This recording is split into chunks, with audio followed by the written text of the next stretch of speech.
que Deus queria mudar a minha história.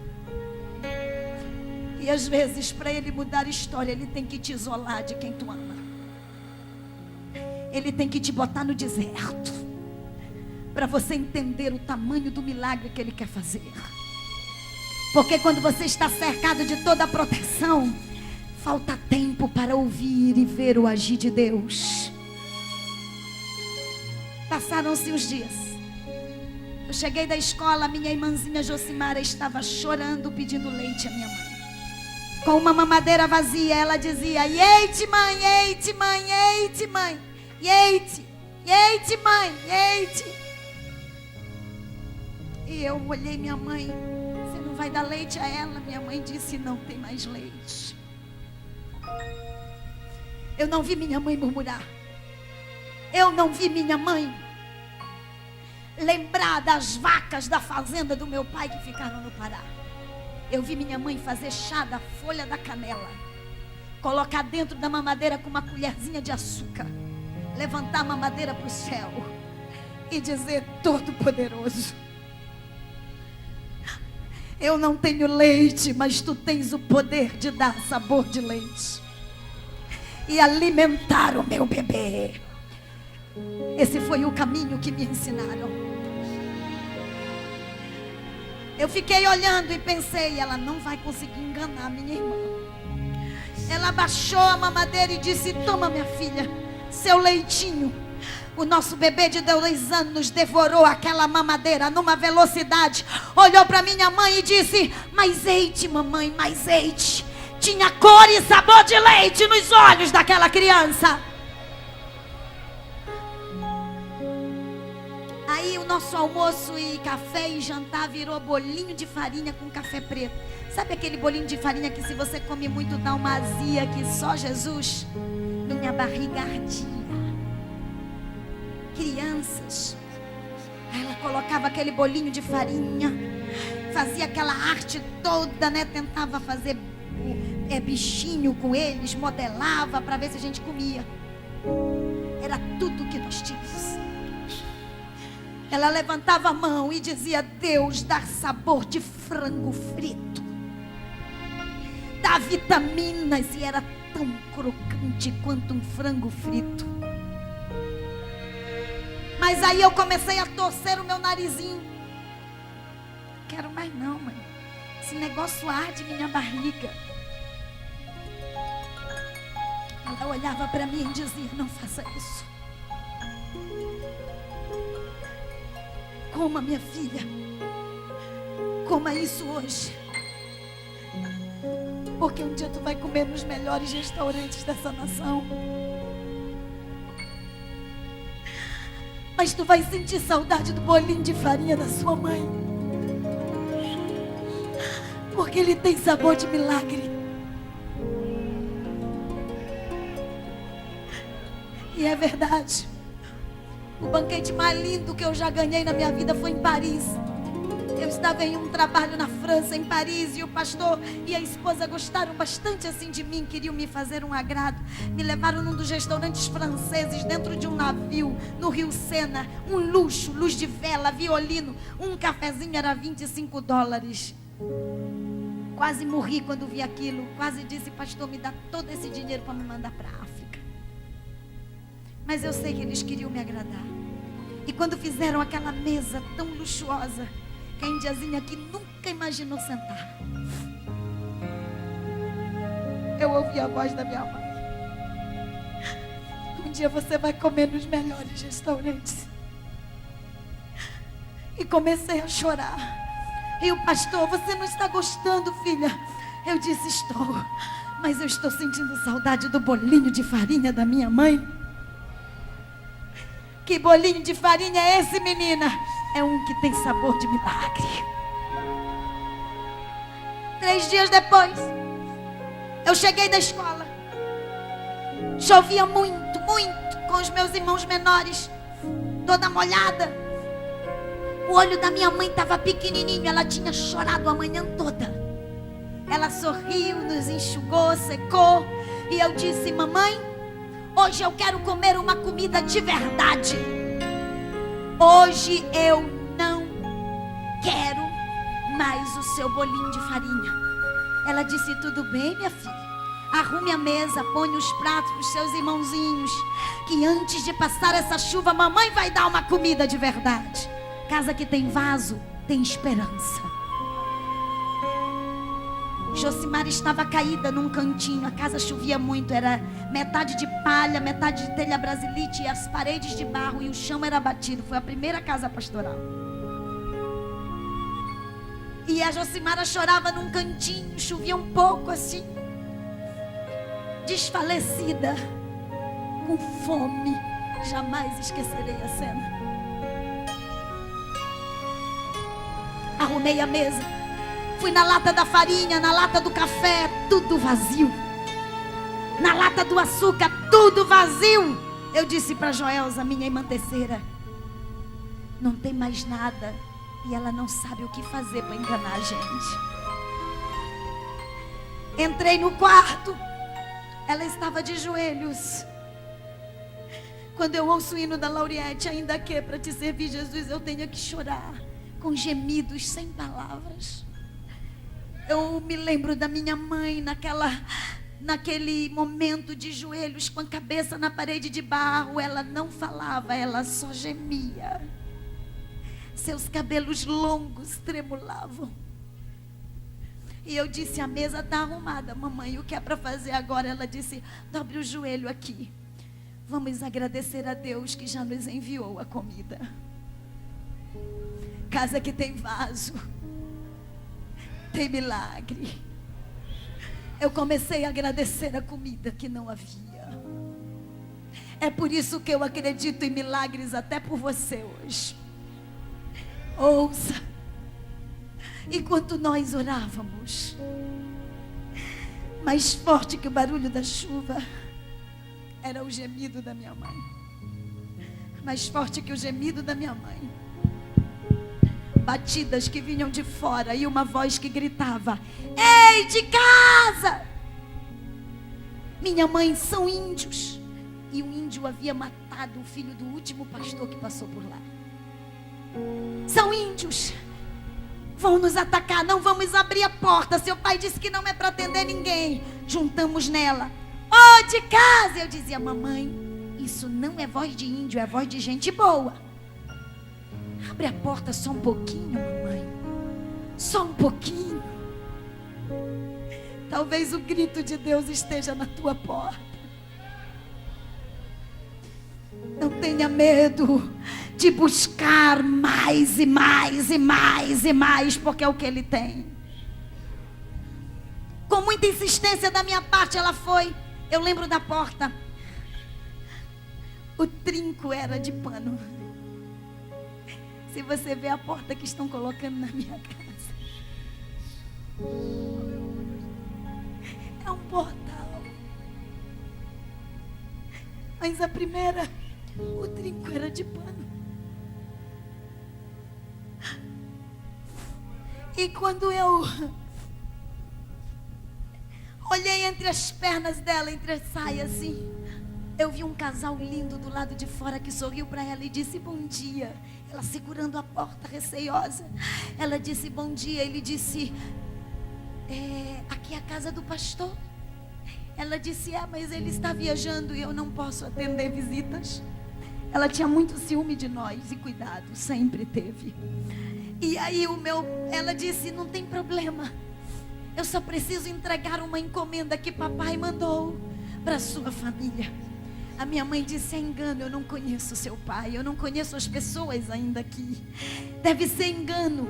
Tem o pastor da igreja batista que fica na próxima rua. Ela disse: não, não é engano.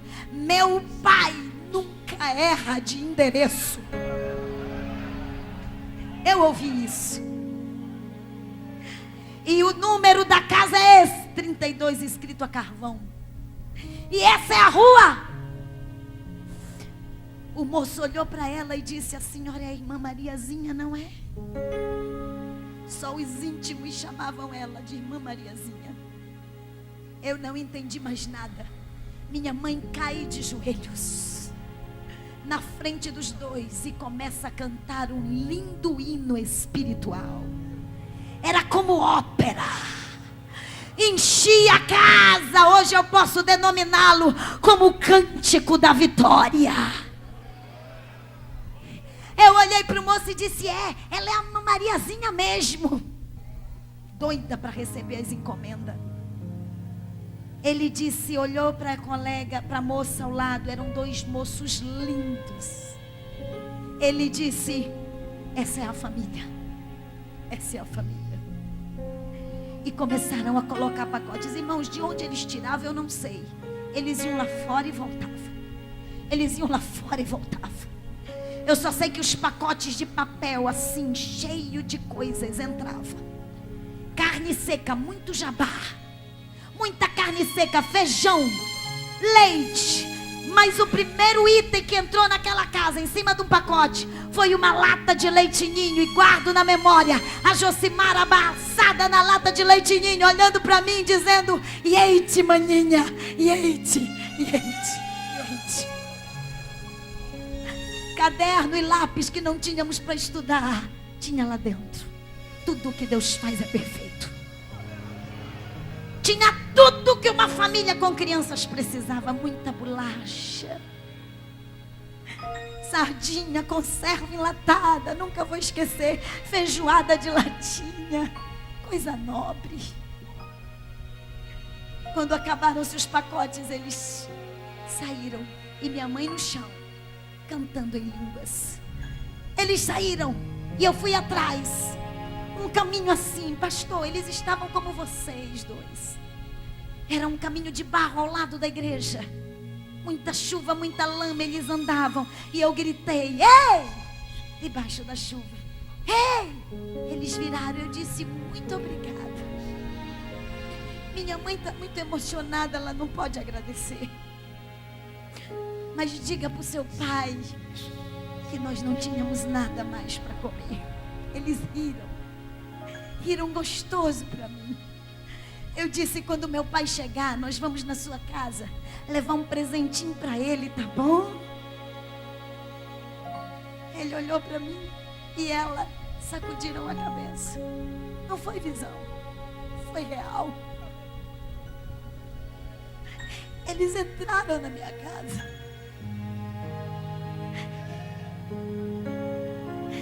Eu toquei neles. Mas de repente,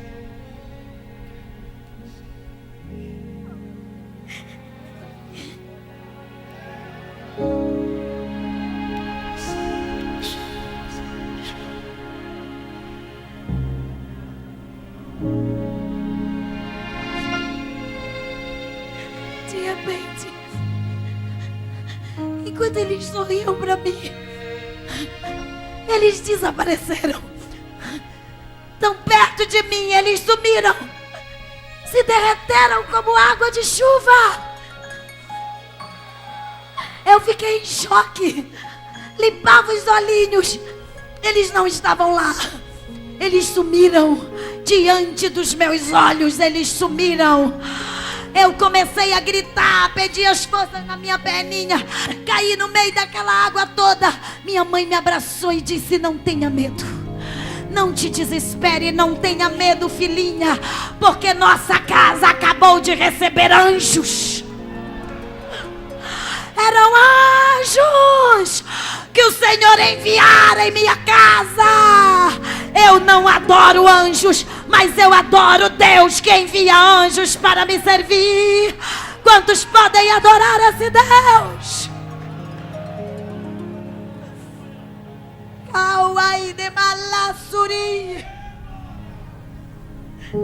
A Bíblia diz realmente que muitos tiveram a forma de moços.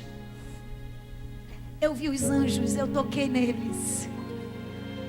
E sabe como eu os sinto hoje aqui dentro deste lugar, preparando um grande banquete para servir aos servos, aos vasos aqui esta noite. Porque a Bíblia diz que eles se acampam ao nosso redor. E os mensageiros de Deus estão aqui hoje. Os mensageiros de Deus estão aqui hoje. Esses foram os caminhos que me ensinaram. Basta milagre. essa fé, essa coragem da viúva, acreditar em milagres, foi a semente mais preciosa que os meus educadores puderam me dar. Tem acontecido tanta coisa comigo. Em 2007 eu me perdi no aeroporto de Nova York, sozinha. Mais uma vez eles apareceram, carregaram as minhas malas e me levaram até um pastor que estava desesperado me procurando, sem saber em que lado eu tinha saído, depois de 6 horas perdida. E quando o pastor perguntou: como você me achou? Eu disse: o seu amigo me achou primeiro, porque aquele homem chegou lá e disse: eu sou amigo do pastor Zacarias e vim buscar você. Eu disse: o seu amigo, pastor, ele que me trouxe, estava puxando os meus carrinhos. Quando eu olhei, estava aqui do meu lado. O pastor disse: você não tinha ninguém ao seu lado, você estava sozinha. Eles estão lá, e eles estão para me cuidar e me servir por onde quer que eu passe. Estão aqui para te servir hoje. Deus vai dar o impossível a vidas aqui. Ouça, acabaram-se os recursos humanos, Deus envia os divinos esta noite. E acreditando em milagres que eu vou sempre à África. E das maiores experiências, essa é a panela de mingau que não baixava. Tá aí. Passe outra. Aí, ó. Você não vê nem o mingau no fundo da panela. De tão pouquinho que era. A fila é quilométrica. Você vê isso no documentário. Mas eu quero falar de um último culto que eu estive na África. Depois de ensiná-los a amar a Deus, a negar a bruxaria, a ver as suas vidas libertas pelo poder do Evangelho, porque onde chega o Evangelho, chega sorriso. Eu estava pregando nesta congregação fronteira com Malawi, amarela de malária, nem parece eu, né? Mas sou eu, muito abatida, já um pouco inchada. Eu pregava sobre a ressurreição de Lázaro. Mais de 500 africanos aidéticos morrendo dentro daquela igreja, tossindo, cheirando de infecção. E no meio daquele quadro todo eu falava de milagres. Porque eu fui criada por caminho de milagres. E quando eu estou falando de milagres, o pai deste menino o traz e joga nos meus pés e disse: missionária, trouxe meu filho para morrer no pé da missionária. É terrível. Pastor, ele sangrava. Isso preto na camisa dele, aqui no ombro, é sangue. Saía aqueles coágulos e ele limpava no ombro. Ele tremia como um animal ferido. A febre era violenta, as roupas rasgadas, sangrando e lutando pela vida. Irmãos, ele respirava pela boca assim, ó. Eu disse: Jesus, ele está morrendo. Não me deixe ele morrer nos meus pés. Eu vou embora essa noite. Eu não quero mais, Jesus. Ver ninguém morrer. De longe o pastor Gomes disse: não abrace. Não abrace, porque é tuberculose, você pode pegar. Mas tudo que eu tinha foi o que os meus pais me deram. A compaixão de Cristo. A compaixão estava lá. E quando eu vi, eu estava com ele nos meus braços. O sangue descendo. O missionário me pegou no ombro assim, Naisone, que o diretor de missões conheceu, e disse: não deixa ele morrer. Em tuas mãos está a fonte de vida de Deus. Clama pela vida dele. Ele pode ser o obreiro da congregação que vocês construíram aqui. E eu acreditei no sobrenatural. Abracei Antônio e dei 3 gritos em favor da vida dele, anulando a morte. E no 3º grito: sopra a vida, Senhor. Ele gelou.